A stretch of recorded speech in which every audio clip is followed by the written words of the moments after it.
You felt excited about it, the prospect of meeting these children. I did. It was a hard time for me at that time. I was in the process of separating from my wife amicably as it can be. And also my best friend was dying. So I really felt sort of this double loss, and I was moving out of the house. So the idea that I could have, I don't know, kids that would come into my life, I never thought of myself as their father, but it was kind of, and I still think of this way, as a mysterious link that, you know, none of us can really put our finger on what it means. Hi, everyone. Welcome to Donor Conception Conversations. This is a one podcast created exclusively for those who have used or will be using or are thinking of using donor conception to build their family. I'm your host, Lisa Schumann. As a researcher, therapist, and an expert in donor conception, I'm passionate about helping people on their donor conception journey. After decades of work in the field, working on site at some of the best clinics in the world, and through my group, the Center for Family Building, I've run workshops for donor conceived children and have met thousands of donors and recipients. In this podcast, my guests and I will share the tools and the truths that you need to have a better path to parenthood and help you tackle tough parenting issues. If it's about donor conception, we're here to talk about it. Today we have Michael Greene. I'm very excited to introduce him. He got his doctorate at Columbia University in developmental psychology. His professional life has been focused on the prevention and dynamics of youth violence. He's written numerous peer-reviewed articles and has lectured extensively on this topic. Recently, he commenced a psychotherapy practice for adults in the DC world. Michael has one domestically adopted child who's 28 years old, and he adopted her when she was 1 hour old with his wife. And his daughter knew from the early stages that her life with Michael and his wife, that she was adopted, and she knew who her birth mother was. They exchanged letters during her school years when she met her birth mother and half-brother in person when she was 18. And Michael himself is a donor and has met donor-conceived children that he has been participated in creating, and has had many experiences through being a donor himself, but also meeting the donor-related children. And I really wanted him to come today so that everyone could have the opportunity to really understand both sides of the story, to really see kind of the experience of somebody who donates their sperm and what it's been like for him in his journey to understand what it's meant to him, and over the years, what it's meant to others. So thanks so much for joining us, Michael. Really appreciate having you here. It's fantastic to see you. My pleasure. So tell me a little bit about your story, how you decided to become a sperm donor, and then what the process was like, and then how you decided, I really want to meet donor-conceived children, offspring of mine. Well, I donated in the 1970s. I was a poor graduate student. I don't know who told me or how I found out about sperm donation, but it seemed easy to me and a quick way to make money. And I contacted a fertility doctor. We used fresh sperm in cycles of 3 donations over 3 days. No, over donate, rest, donate, rest. They kept calling me back. So I knew, at least in the back of my mind, that my sperm was taking. But frankly, I did not think much about the consequences. We had to sign an anonymity contract. Wow. And I believe the father of the kids, because they were all married heterosexual couples at the time, which obviously has changed today. And I actually met one of the mothers of 2 full sisters. She told me that she would not have done it unless her husband wanted this too, which I think is in general a good practice. Then I don't know how long I did it, probably 4 or 5 years, not every week, obviously. Then I went on in my professional and personal life, and frankly, I didn't think about the consequences. Every once in a while, I thought maybe I'll meet somebody on the streets of New York where I lived and donated that looked just like me. But that was just a fleeting thought until I received a letter from a genealogist. I was paid for by one of my donor children. I hadn't thought about it very much.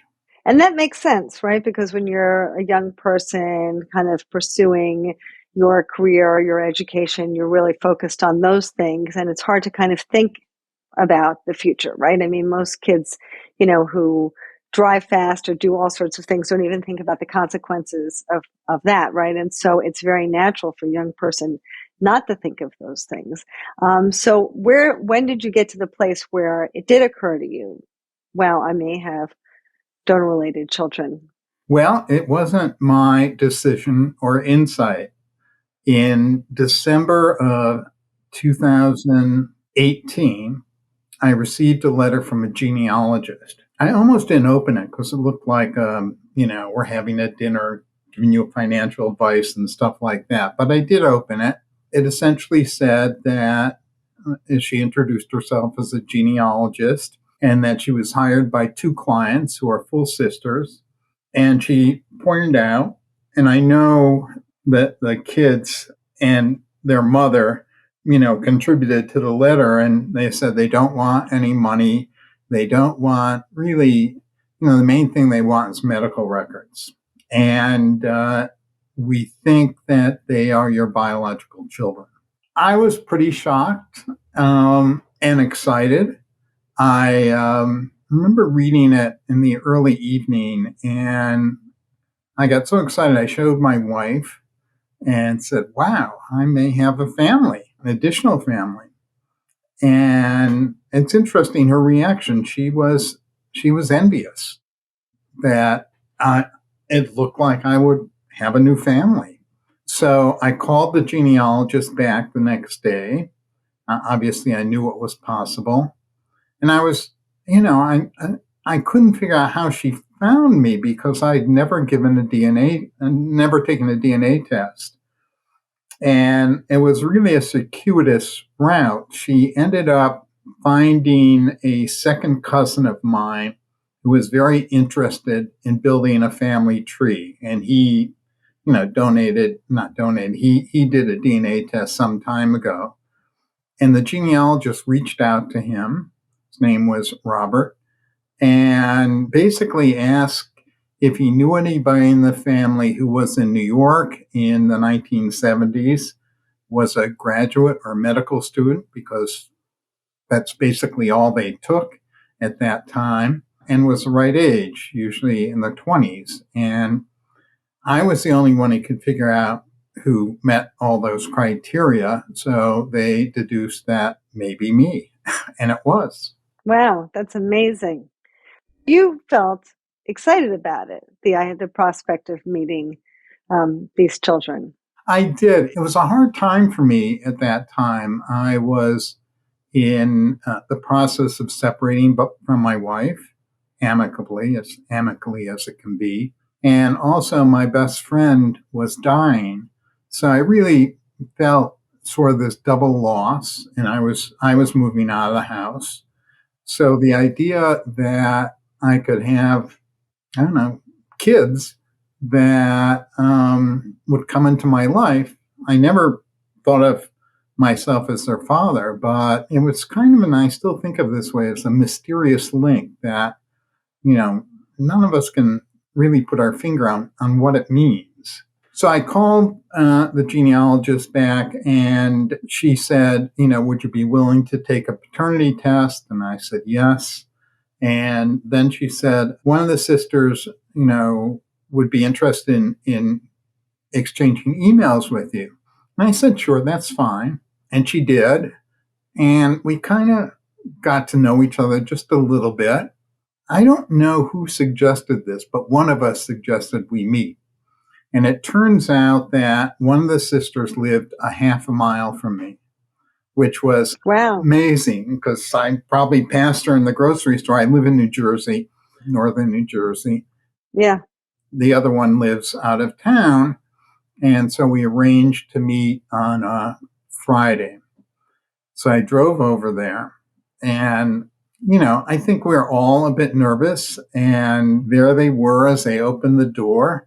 And we all sort of stood there, sort of stunned a little bit. And well, I just said, "Do you mind if I hug you both?" And Oh, nice. they, this is really emotional. And of course, they said yes. And we sat down and chatted for about 3 hours. And this was January of 2019. And those two sisters, I think, of all the biological kids I've met, I'm the closest to. And we visit frequently. They're very, very special. And we, at some point in our exchanges of texts or emails, we start ending it with love. And we do love one another. I mean, it's not, again, I never position myself as their father because I'm not, but there's just something special about the relationship. I know their mother at one point said, "Oh, you really contributed to raising these great girls." I said, "I just contributed a few genes. You raised them." Um, Hmm. Hmm. and that's true. I had nothing to do with raising them at all. But amazingly, there were some similarities, and some similarities. I think I've met now about 12. We're having a get together in person tomorrow in my hometown. And so far, I think there are 12 of my biological kids coming, two of which I haven't met or contacted. So that should be really interesting. The others I met usually in person, and I'm looking forward to seeing them again. That's so exciting. Yeah. And do they all know each other? I was really pleased about this. I didn't know at one point, one of the sisters, I'll call her S, told me that they formed kind of a half sibling group Oh, and they have done Zoom meetings together. Not all of them, but several of them. These two guys, I'm not surprised about this, that I was told that they really have become friends. They're sort of similar personality. And I really love that the kids just talk to one another, in person and through electronic means. I just think that's fantastic. and it's so nice that everybody gets along, right? I mean, even, when you are raised in the same family, you don't always get along with your siblings, right? So it's really fantastic that everybody likes each other and they get along and they really feel like they have this extended community. Yeah, so far, I mean, there's one of my biological sons who I just met recently, like I think probably last month, and he at first sent me an email, a little bit snarky, but I responded. I just sort of ignored that fact, and we started to exchange emails. And I said, "Would you like to do a Zoom meeting?" And he said, "Well, I'm not ready for that." And then after we exchanged a few emails, he said, "I changed my mind. I think I would like to meet you. Oh, And I'm a little nervous and I'd like to bring my wife along if that's okay," kind of as security blanket. We met for dinner and they were, I have to say, I really feel, this is an odd term, feel proud of how they've evolved as adults. They're all, I can't say I dislike or annoyed or anything like that about any of them. We had a very good meeting and he's very private and shy. We didn't think that he would volunteer to come to this meeting tomorrow, but he responded yes. So wow. I'm really glad he's coming. I think he'll get along with, I mean, they're a nice group of people. That's fantastic. So, how is it for you, Michael? Could you give the people who are watching some insight of what your experience is like. You see yourself as having the special connection, your offspring, even though it's not paternal exactly. And of course, you also have a child who you're not genetically connected to. And so, what's that like for you? What's that like for your child?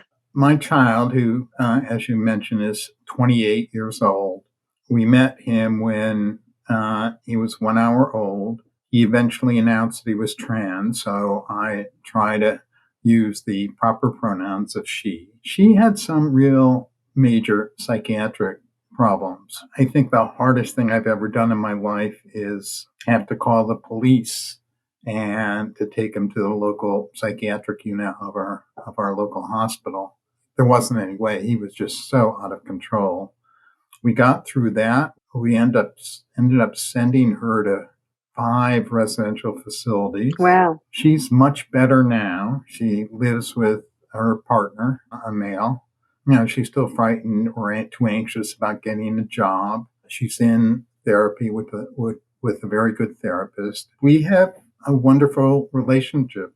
She, not to brag, but she said, you are I'm sure other people have their kids say this too, so you're the best father I could ever imagine. Oh. And it's, I feel very, very proud. And she was the kid I raised. She is my daughter. The other ones, I obviously didn't raise them, but we're getting to know each other. And again, they are such a wonderful group of people. And it's interesting, the characteristics. One of the girls, young women, sent out a survey, and I think maybe 10 of the children filled it out. And we are all, with one exception, introverts. I think we all have a terrible sense of direction. I apologize to them for that, because I have an awful sense of direction. We're all right-handed. I have to say, maybe with bias, that I think they're very, very bright. I think of the 12 I've met, or 13, I think 10 of them have master's degrees, some 2 master's degrees. The other ones who didn't go to college are very, very smart. I remember I was talking to the guy I mentioned previously, and he said, "Oh, I'm not as educated as you." I said, "That really doesn't matter." Mm-hmm. And when I met him, I realized he was very, very bright. He just took a different path than I did. It was great. One of them, I remember I was going to meet 2 full sisters in April of 2021, whenever the COVID restrictions and epidemic started. I think that was 20 or 19, I forget. So we were planning to meet in April, and then boom, COVID hit. And we eventually decided in the summertime to meet in a park in Queens. They live in Long Island. And so we took our chairs there and, positioned them 6 feet apart so we could take our mask off. And it was a great meeting. They talked about their parents. Their mother had died. Their father they described as not in great shape physically or mentally. And they said, we were always wondering how we got so smart. And because their parents weren't educated. Now, my parents weren't educated either. Somehow they find that, they both have master's degrees and doing professional work. And the other thing that makes me really, really happy is most of them are in the human services field, as I am.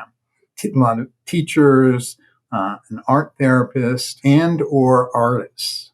I've one of the biological daughters is a very prominent freelance writer and has contributed to the New York Times articles and the Washington Post. It's wonderful to see the accomplishments. And there's one other thing I want to mention, which is, I think we all, when we develop close friendships with somebody and then we get introduced to their spouse or partner, we're nervous. Are we going to get along with them? Are we going to hate them? I have to say, every spouse I met, I think they're fantastic. Wow. They are wonderful. And I'm so glad that the kids, not all of them are married, but most of them are.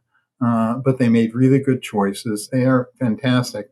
One marriage is ending, but I really have a good time with their partners Oh, that's as well. amazing, right? Because, what are the chances, right? People that Yeah. you may have, a bunch of best friends and siblings, and you don't just know if you're going to like their partners. That's incredible.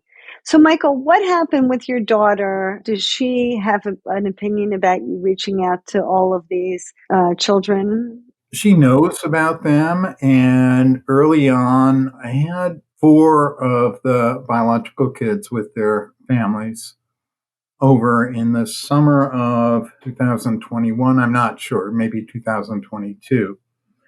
And I invited her, and she came with her partner. She was a little anxious, but she's Mm-hmm. always anxious in social situations. But, and she liked the people. Then about 3 or 4 weeks later, that young woman who lives close to me and her husband came over for brunch with my daughter. And I can't believe how good they were with her. They just asked her, they just were really interested in her, didn't push, were very sensitive. And I remember when she came back to visit, she wanted to reach out to them, meet with them without me. Hmm. So that makes me really happy. I mean, I've told her, I said, and I don't think any of my biological kids would mind this. I said, you're my real child. I raised you. You're the one who I think of when I think of my daughter. Mm-hmm. Mm-hmm. So she's clear about it. I think probably if actually, she recently, one of my biological kids lives in Massachusetts, where my daughter lived. I'd met her once before, and I invited Sammy to meet with her, and they got along great. It was just, wasn't a big thing. That's fantastic. That's great. What a beautiful story. I'll tell you one other thing that I have noticed. Well, a few things. One is that some of the biological kids are not interested in meeting me. Mm-hmm. And for example, two brothers of the biological daughters I have, they're full siblings, and they just expressed no interest in meeting me, and that's fine for me. I mean, I made public my DNA on Ancestry. The way I do it is if they get in touch with me, I certainly welcome them getting in touch, and I will communicate them and with them and meet with them on the level that they feel comfortable, that we both feel comfortable with. I never insist on, I mean, I always defer to them in terms of the level of intimacy or that they want to have. The other thing I noticed is that their relationships, and this isn't true for 100%, and I'm sure it's not true in other sperm donors as well, that the father has the most trouble. So remember when I did it, it was basically male infertility. And in several of the cases, the fathers, and this is a report to me by the kids, just felt insecure, and oftentimes they didn't have a good relationship. Hmm. One of the kids, amazingly, he told his father when he was 7 or 8, he said, "You're not my father." And, he didn't get along with his father, but that's an amazing statement. So I think probably mainly on an unconscious level, several of the kids realized that there was something off about their relationship with their father. Now, it's not true across the board. One of my biological daughters is very close to both her mother and father. And I remember talking with her, exchanging emails 2 years ago. And she said, I feel guilty having a relationship with you. And and I perfectly understood that. I said, well, you might think about going to therapy. I mean, I didn't push it. And she said, I've already reached out to a therapist. So, there's some exceptions to the relationships are sometimes problematic. And I think during that time, the attitude towards machismo or Yeah. virility was different than it is now. And it was a threat to their masculinity, and also an insecurity about raising a kid that they knew was not biologically there. I mean, they said at the time, and I think they probably still say at the time, that the husband and wife should have intercourse the night in which I donated to mix the sperm. But, I know for a fact that one of them, and probably many of them, had zero sperm count for various reasons. So there was no chance that it was their sperm that impregnated their wife's egg. The one mother I met, and she's the mother of the two girls I'm most close to, and she asked one of the kids, would I mind meeting her? And I said, no, not at all. And we met at a restaurant. And it was wonderful. She came and she said, Michael, I have a million questions for you. We had a wonderful meeting. We met subsequently a few times, but eventually her husband had a problem with this. And he basically said, I prefer that you don't have a relationship with Michael, which made me sad, but it's understandable. It's understandable. In some way, I was a threat to his status. And also, I think that he knew that I was developing very close relationships with his daughters that I don't think he ever had. I mean, it's obviously there are many differences, and temperamentally, the kids and I are more similar than they are to their father. One other thing that I always get emotional when I convey this, when I met with the mother, and we met about three times, maybe four. At one point she said, I'm glad it was you. And that was the best thing anybody ever told me in my life. It was wonderful. It just warmed my heart, and I will always remember that. It's really nice. Well, it sounds like your experience was so wonderful. I also kind of want to look at the other side. So, you met your daughter's birth parents, right? Yes, she always knew that she was Right. adopted. I asked her a few months ago, because this is an issue with donor conception, as you know, what she would have felt like if she hadn't known. And she said, I don't know. I Right. always knew. Exactly. So that was a part of it. Yeah. But I'll tell you two things that happened that reminded me three things.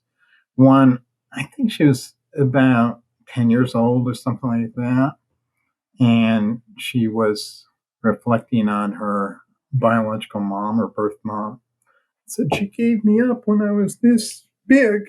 And she was very happy with us, but it reminded us that there's that link with the biological mother. And I learned one thing fairly recently.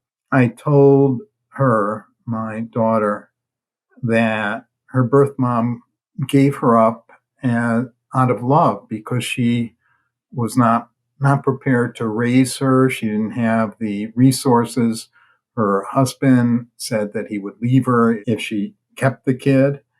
And I remember we talked with her the second day because all her relatives that were there were swooning about Sammy. And she's a very beautiful kid, infant.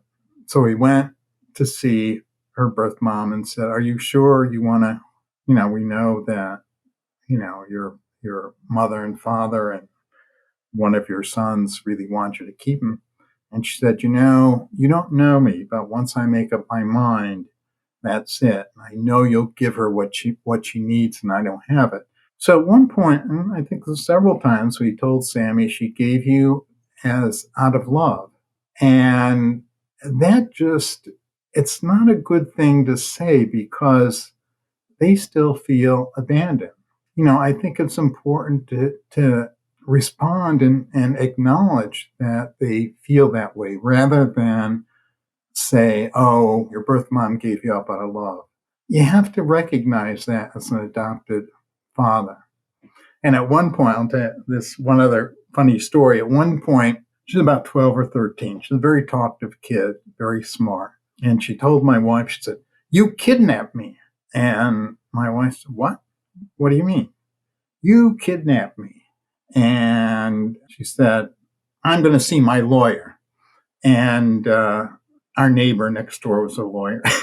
So she marched over there, and our neighbor assured her that this was all done on the up and up and legal. And we realized we never told her about the legality of all this, that we went through all the proper channels. It was just a very funny. And it is, I think adoption's much different than donor conception in many ways. But what I was trying to kind of think about was how, when you first start to think about it, people start to think about pursuing donor conception.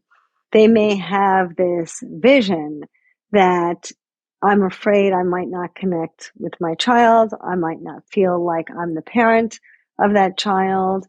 And so I think, you're pointing out, even when you have no genetic connection, and even when your wife didn't carry your daughter, you still feel like your daughter is your daughter. And so I think it's important for people to just remember that, because although these children do see you as, their biological father, they also know that they were raised by their parents, and you feel like your daughter is your daughter. And I think people worry about that when they start this process.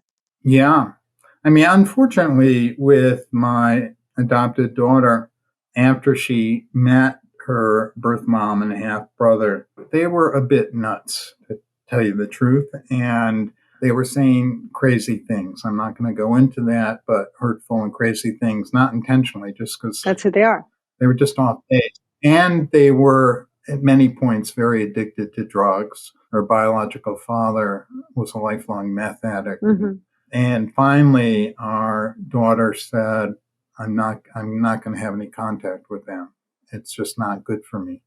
It was the most mature decision she ever made in her life, because they weren't good for her. Yeah.